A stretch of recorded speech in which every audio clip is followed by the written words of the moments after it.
এক একজনের কাছে তুমি এক এক রকম।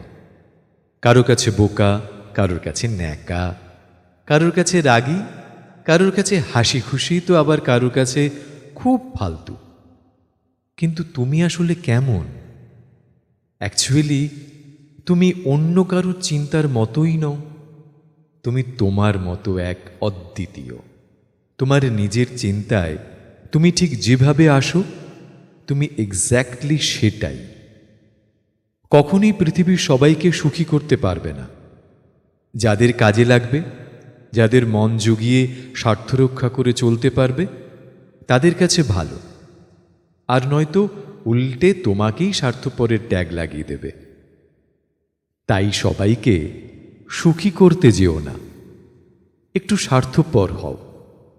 কাউকে ততটুকুই সম্মান, ভালোবাসা দাও যতটা তারা ডিজার্ভ করে। বাকিটা নিজের জন্য রাখো। তুমি শুধু তাদেরকেই ভালো রাখো যারা তোমাকে ভালো থাকতে সাহায্য করেছে। মনে রেখো, ভালো থেকো সবাই বলে, কিন্তু ভালো রাখতে খুব কম মানুষই পারে।